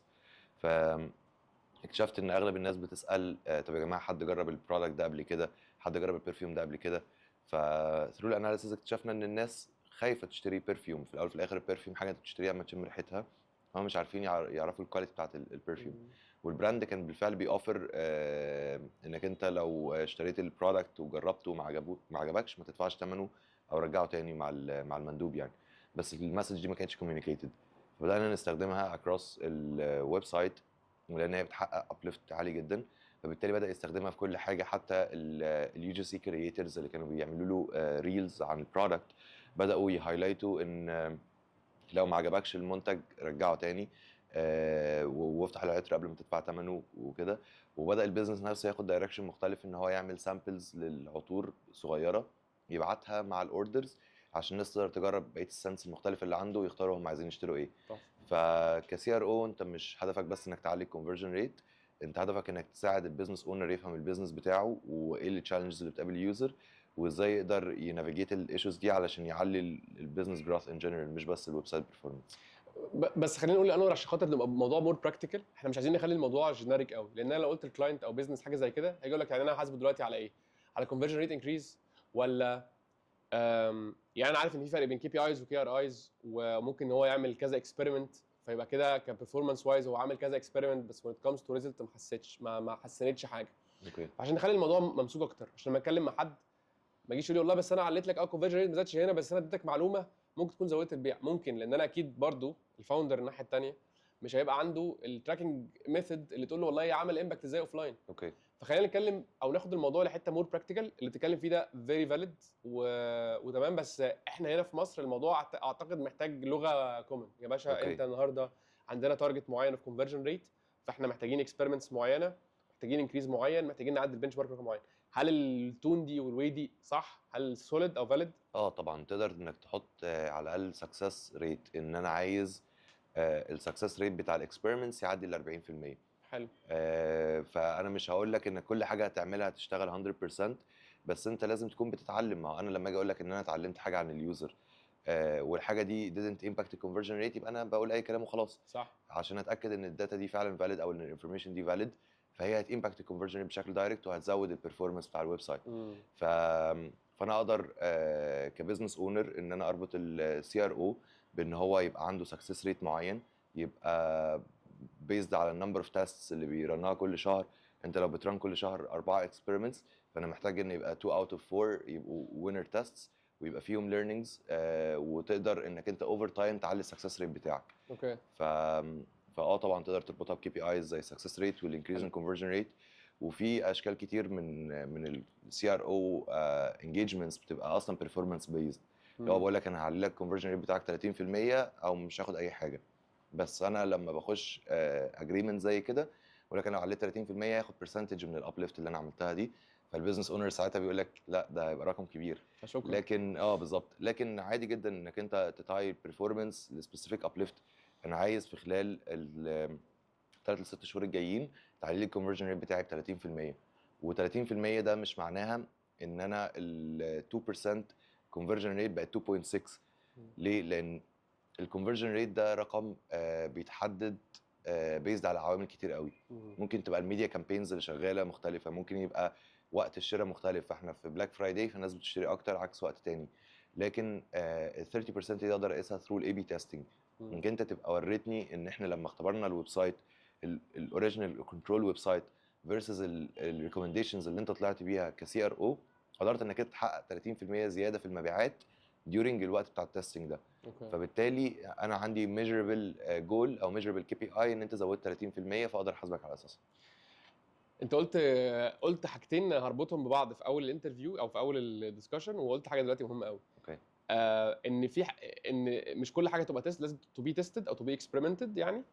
فبالتالي في حاجات تبقى فيكس رايت اواي، وفي حاجات لازم تبقى اكسبيرمنتد، يعني لازم تبقى تجربها عشان تبدا تدينا بروف او تقول لنا احنا ماشيين صح ولا لا. بالظبط. انا كفاوندر حد جاي لي قال لي انا عملت 5 اكسبيرمنتس، ازاي فاليديت؟ او قبل ما اعمل الاكسبيرمنتس الاول ازاي فاليديت ان دي فعلا كانت يعني حاجه فاليد تو بي فاليديتد، يعني ان هي دي كيس محتاجه فعلا فاليديشن. اوكي. فهي كانت فعلا محتاجه اكسبيرمنت من الاول، فمحتاجين ان احنا نخش نبروسيد في الاكسبيرمنتس. هو الراجل ده شغال مظبوط، او دي اصلا مش اكسبيرمنت، يعني دي حاجه بديهيه جدا مش محتاجه. احنا عارفين ان اليوزر بيخش بيلاقي التجار تحتيه البيرشيز بوت. بديك مثال يعني، سيبك من وممكن يكون غلط يعني، بس مثلا عارفين ان والله البيرشيز بوتن لازم يكون موجود في البرودكت بيج. اوكي. فشلت البيرشيز بوتن من البرودكت بيج فالكونفرجن اتاثر، بس رجعه التاني اشتغل. او مثلا حاطين فيه فريكشن في التشيك اوت بيج. اوكي. الحاجات دي مش محتاجه اكسبيرمنت ايه، ما هي معروفه. فامتى اقدر ابص اقيم والله دي اكسبيرمنت مظبوطه، دي اكسبيرمنت انت بتهزر؟ اوكي. اي حاجه مش بروكن اكسبيرينس، اي حاجه مش بايظه، هي اكسبيرمنت. الاكزامبل اللي انت بتتكلم عليه دوت بالاخص احنا عملنا بيه تيستنج قبل كده. زرار الباي ناو ان هو يتحط في الاد تو كارت، كنا بنحط زرار الباي ناو بيزد على كلاينت ريكويست، كونفرجن بيعلى جدا. اوكي. جميل، اي بزنس اونر هيقول لك برافو احنا كده تمام. بس النتيجه الحقيقيه اللي كانت بتحصل ايه؟ انك انت اول ما تحط البيرشيس الزرار بتاع الباي ناو الكونفرجن ريت بيعلى، بس الاي او في بيقع جدا. لان الناس بتخش على البرودكت ومشاري البرودكت دوت على طول، رايح على التشيك اوت، ما بتكملش نافيجيشن في الويب سايت. اوكي. فاوفر اول لما تيجي تبص في الاخر على ريفينيو جنريتد، هتلاقي ان الريفينيو جنريتد بالنيجاتيف. انت عليت الكونفرجن ريت بنسبه 2% بس وقعت الافريج اوردر فاليو بنسبه 5%، فالاند ريزلت ان الريفينيو وقع. فبغض النظر ان هو فعلا بيزود الكونفرجن ريت، اضطرينا ان احنا نشيله في الاخر عشان نخلي اليوزر يفضل في البيرشيس لوب، فيعدي على كذا برودكت، فالافريج اوردر فاليو بتاعه يفضل بنسبه معينه. ففي حاجات بتبقى توب اوف مايند قوي، وايه ده يا خبر، دي بديهيات جدا احنا المفروض نعملها، should be tested. برضو. مفيش حاجه ما بتعملهاش تيستنج غير لو هي حاجه بايظه بتتصلح بس. اوكي. فاي حاجه مش بروكن هي valid to be experimented. بالظبط. عايز تعرف امتى بقى الحاجه تبقى more valid؟ لما تبقى supported بمور داتا بوينتس. كل ما يبقى عندك داتا بوينتس اكتر تسبورت، لان احنا في الاخر بنقول هايبوثيسز، بنقول فرضيه. الفرضيه دي طول ما هي مدعومه ببيانات هي صحيحه. اوكي. فلما يجي حد يقول لك ودايما في السي ار او احنا عندنا الاكسبرت اوبينيون، يعني انا رايي كسي ار او دي داتا بوينت بتستخدم، بس لما اجي اقول لك انا عايز اعمل ده علشان ده ماي اكسبرت اوبينيون، تمام، مش هقول لك لا، بس دي داتا بوينت واحده بس. لكن لما اجي اقول لك انا عايز اعمل ده عشان اناليتكس والارقام بتقول ان هنا في مشكله، والانترفيوز بتقول ان هنا في مشكله، والسيرفيز بتقول ان هنا في مشكله، وانا رايي بيقول ان هنا في مشكله، فانا عندي 4 داتا بوينتس مختلفين، فساعتها this is more valid عن حاجه بس سبورتد برايك انت كشخص. اوكي. فانا النهارده لو انا راجل بزنس اونر، واحد بيقول لي دي البلان بتاعتي عشان ابقى تو بي اكسبيرمنتد الشهر ده، او تو بي تيستد، او الاي بي اس بلان بتاعتي الشهر ده هم دول، فاتليست اقول له ايه الداتا بوينتس اللي عندك اللي انت بتفاليديت بيها ان دول تيست معينه. ساعتها كل ما في ارقام سوليد والموضوع لوجيكال، ساعتها انا كده ماشي اون ذا رايت تراك. طيب صح هقطعك ولا هنا انا حاجه فاهم صغيره. غلط؟ صح. بس احنا علشان نخلي الموضوع مور اورجنايزد بنستخدم حاجه اللي هي اسمها بريورتيزيشن شيت او سكورنج فريم ورك. السكورنج فريم ورك دي بتحط فيها كل اوبزرفيشن، كل بروبلم ستيتمنت، كل مشكله انت لاحظتها وسجستد سولوشن ليها، وبتبتدي تحط شويه تشيك ماركس كده بيزد على هل المشكله دي مدعومه بالكواليتيف داتا ولا لا، مدعومه بالكوانتيتيف داتا ولا لا، بزنس ريكوست، كومباتر كومن براكتس، يو اكس ايشو، كومبلكس تيست ولا لا. فبتبتدي تحط كذا اسبكت، كذا دايمنشن علشان تحدد السكورنج بشكل فيري لوجيكال من غير ما يبقى داخل فيه بيرسونال اوبينيون. ايه الحاجات اللي فعلا تستحق ان انت تعمل لها تيستنج.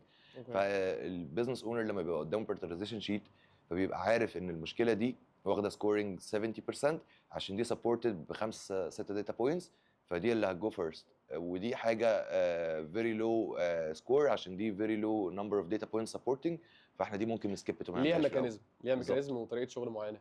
طب ده حلو جدا جدا. طيب انور، يعني ما شاء الله التوبكس من كتر ما هي كتيره والبوينتس والنولج مش من كتر ما هي كتيره، في كميه اسئله طالعه في دماغي ومش عارف اسال ايه وايه الاولى. بس خليني اسالك انت سؤال. احنا عندنا عاملين كورس مع بعض، الكورس بيكفر قد ايه من البوينتس اللي احنا اتكلمنا فيها؟ طيب الكورس ده مبدئيا هو خد شهور تحضير. انا عارف سنه تقريبا. وغير ان هو خد سنه تحضير من كونتنت وديزاين، هو حرفيا انا حطيت فيه كل الحاجه اللي انا عارفها. هاويفر انا لسه بقول للناس ان يا جماعه الكورس دوت مجرد ان انا بعرفك الحاجات اللي انت محتاجها عشان تطلع تشتغل بميد ليفل كواليتي، بس في الاخر انت عندك مذاكره كتيره جدا. الكورس بيكفر ايه لو هنتكلم على البوينتس اللي احنا اتكلمنا عليها؟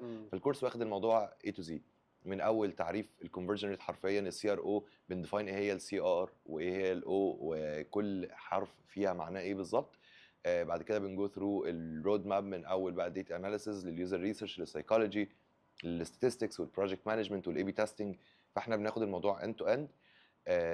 بس ما زال السي ار او علم كبير جدا. انا قعدت تقريبا 8 شهور بذاكر بس السايكولوجي، واي كانت كليم ان انا سينيور في السايكولوجي. بس انت خدت سيرتيفيكت من سي اكس ال؟ خدت سيرتيفيكت طيب من يا سي عم اكس عايز ايه ال. تاني يا عم؟ في ايه؟ ما كفايه خد كده. دبلومه من سي اكس ال في بعدين شغال في السايكولوجي. اندستري صعبه قوي يا انور يعني، فدي حاجه كلها تخلي عندك السايكولوجي ليفل عالي شويه، فاهم؟ بس احنا يعني بص، هو يعني تو بي فيرلي اونست، الكورس اللي هياخد الكورس هيطلع يعرف يشتغل بكواليتي الحمد لله، يعني اتليست اون ميد ليفل كواليتي برود ماب وفريم وركس واضحه، هيعرف يكسكيوت. يعني انا حاجه من الحاجات اللي بعملها في الكورس اللي الناس كلها بتستغربها ان انا بديهم البرزنتيشن او البي دي اف اللي انا بشتغل بيه للكلاينتس بتوعي، برود ماب نوتس واضحه، بقول لهم يا جماعه ده عشان تريبليكيت ماي ورك ستايل بالظبط، ويو كان سيل ات فور كابل اوف ثاوزند دولارز. فالناس هتطلع بكواليتي تكاد تكون اعلى من كواليتي اي حد في المينا ريجن. بس ده ما يمنعش ان لسه يفضل عندهم ليرنينج كيرف عالي جدا كده علشان يبقوا مور سبيشاليزد يعني. يعني انا شايف ان يعني بصراحه وتو بي اونست، مش عشان انت قاعد قدامي، بس شايف ان لو انا النهارده عايز سواء مثلا، وهقول لك وجهه نظري ايه برضو انت فاليديت يعني.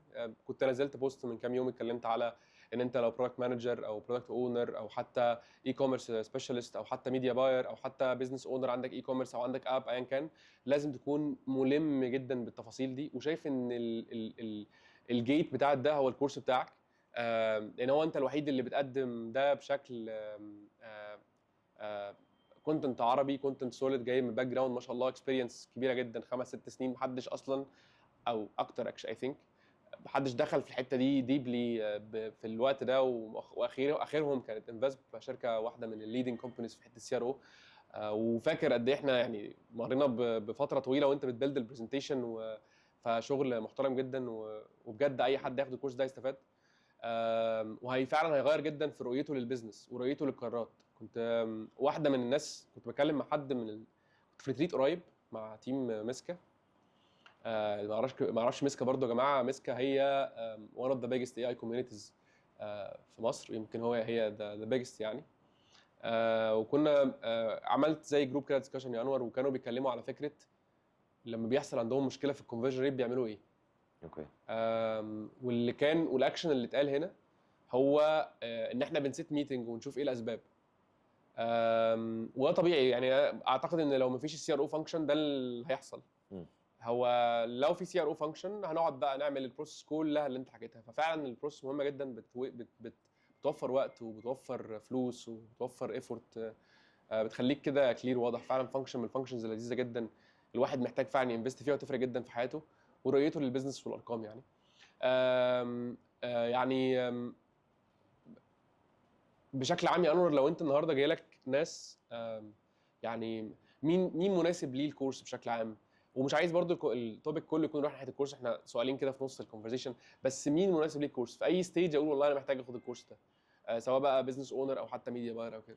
طيب واحده من الحاجات اللي انا كنت مهتم بيها جدا while designing كورس ان هو زي ما قلت لك هو بيبدا من البدايه خالص. هو بيكونسيدر ان الشخص اللي داخل ما عندوش اي بري نوليدج، وبيمشي ستيب باي ستيب لحد الادفانسد ليفل.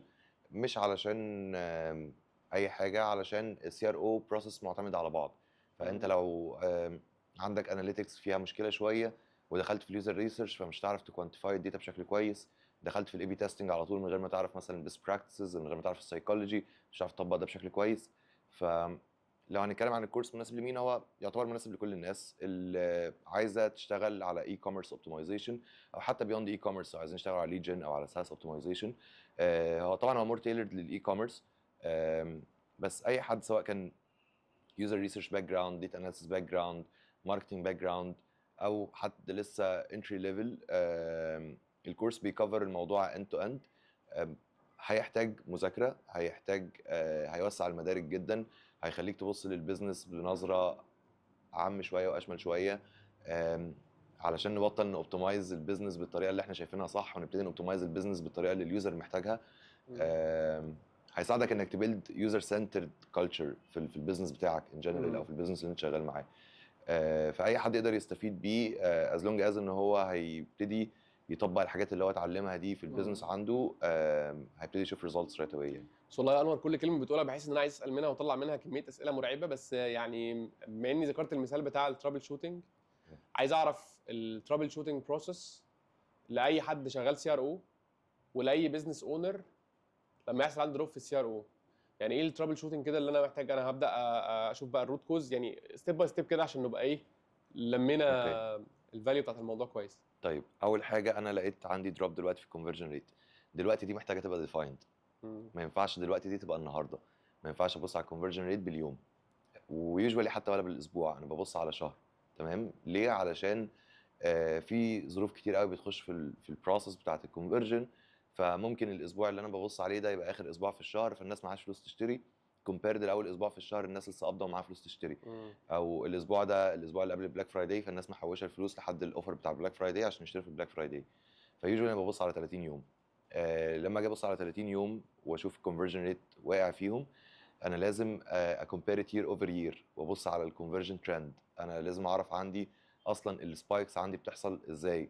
هل البيزنس سيزوناليتي طبيعه البيزنس بتاعي ان هو بيضرب في المرحله دي او في الفتره دي، ولا ده حاجه مش طبيعيه وحاجه مختلفه حصلت. اول ما اتاكد ان الدروب اللي حاصل دوت مش كومن ومش حاجه ليها علاقه بسيزوناليتي، ابتدي الخطوه اللي بعدها ان انا اتاكد اول حاجه من الفانكشناليتي ايشوز. اتاكد ان الويب سايت ما فيهوش اي بروكن فانكشناليتي، ما فيهوش اي بلوكر بيمنع اليوزر ان هو يكمل عمليه الشراء. اتاكدت ان الدنيا كلها تمام، هبتدي الاين مع الميديا تيم ومع الادز تيم. هشوف ايه اللي اتغير في الكامبينز، ايه اللي اتغير في التارجتنج، ايه اللي اتغير في البروسيس بتاعت اكوايرنج الكاستمرز للويب سايت. لقينا كل حاجه زي ما هي، هبتدي ابص على الاستراكشر بتاع الويب سايت نفسه. ايه البرودكتس اللي كانت موجوده وطلعت اوت اوف ستوك، ايه البرايسنج اللي اتغير، هل في ايمجز اتغيرت، هل في كونتنت مختلف جت انتروديوسد تو ذا ويب سايت. فهي ديباجنج بروسس بتمشي كده ستيب باي ستيب. بس اهم حاجه فيها هو الارقام، ان انا الارقام هي اللي هتوجهني اصلا اذا كان في مشكله ولا لا. ان انا اشوف ارقام الشهر ده مقارنه بالشهر اللي فات، واشوف الشهر ده السنه دي مقارنه بالشهر ده السنه اللي فاتت، واشوف الشهر ده مقارنه بالاوفر اول ترند بتاعي بتاع الكونفرجن ريت والافريج بتاع البرفورمانس بتاع الويب سايت. وبعد كده ابتدي ابريك النمبرز دي بالكامبينز وبالسورس اند ميديومز وبالديفايس تايبس وبالاوبريتنج سيستمز. اشوف هل انا عارف ابين بوينت المشكله فين بالظبط قبل ما ابتدي اخد اكشن تاني. فديجينج ديبر في الاناليتكس هو اول مرحله في انك انت تفهم المشكله فين بالظبط، عشان تعرف بعد كده محتاج تركز مجهودك فين. بعدين بقى الموضوع البرزنتيشن شيت وتشوف الايشوز عامله ازاي، واعمل بالظبط. اسامبشن لكل مشكله، واعمل فاليديشن لكل مشكله. الموضوع بصراحه ممتع جدا. دايما الناس بتشوف ان السي ار او دي فانكشن بتاخد وقت عقبال ما الاقي ريتيرن منها. مش دايما، يعني اغلب الناس اللي بيتكلم يعمل لسه هتست ولسه فاليديت ولسه. طب ما انا عندي الميديا باير بيعمل كامبينز ويفضل يفاليديت ويجيب ارقام كويسه.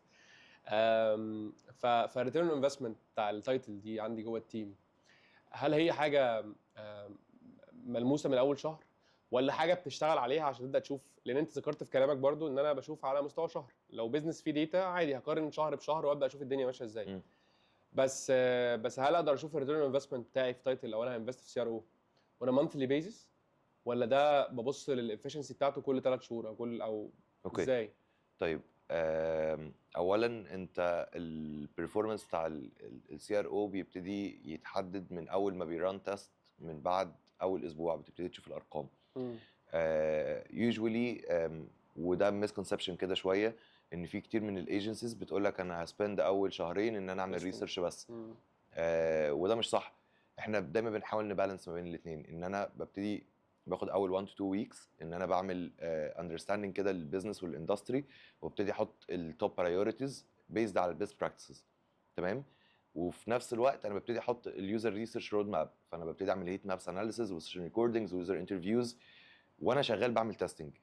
فانا بعمل تيستنج بالبيست براكتسز وببتدي اتعلم اكتر عن اليوزر، عشان اجي بعد ثالث لرابع اسبوع يبقى عندي مور كواليتيف داتا ومور كوانتيتيف داتا.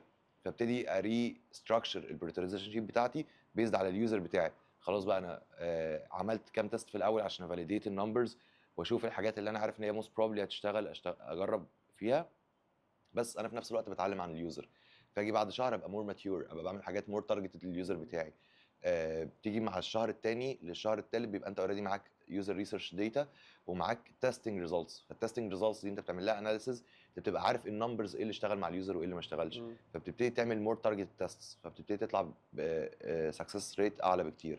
فيعني علشان الخص الاجابه، انت تقدر من الاسبوع الثاني للاسبوع الثالث تبتدي تشوف نتائج ثرو الاي بي تيستنج، وتبتدي تلمس ارقام قابله للقياس يعني من الاسبوع الثاني للاسبوع الثالث. بس السكسس ريت بتاعك هيعلى والريتيرن بتاعك هيعلى اوفر تايم. والحمد لله انا الكلاينتس اللي اشتغلت معاهم we're talking at least 15 ل 25x return on investment. يعني كل دولار بيدفع بيرجع من 15 ل 25 دولار. تحفه. الدايركت امباكت ديورنج تيستنج من غير ما نحسب ال 6 مانثs امباكت. فال 6 مانثs امباكت يوجوالي بيبقى ارقام اعلى من كده بكتير جدا يعني. اوكي. ولا انور، يعني ثانك يو سو ماتش فور يور تايم والله بجد. اي انجويد ا لوت والله، والكلام كله يعني يعني الواحد ما يزهقش من القعده معاك. احنا بقى لنا اولموست خليك. حوالي هو داخلين في ساعه وشويه. وبجد المعلومات كلها فاليبل، ولو قعدت من هنا مثلا 3 4 ساعات مش هخلص. يعني ما شاء خليك الله والله. الاكسبيرينس والنولج كبيره. مبسوط جدا انك كنت قاعد معاك، وان شاء الله يعني يبقى بودكاست مفيد للناس وبس. شكرا جدا ليك يا حسين، والله انا اتبسطت جدا بالكلام معاك، واكتر مره اتكلمت فيها بتفاصيل واتكلمت فيها وكنت مبسوط بالكونفرزيشن، فشكرا جدا ليك حبيبي والله. ثانك يو سو ماتش، نورتني شكرا ليك والله. يا حسين، حبيبي شكرا يا نور. ليك.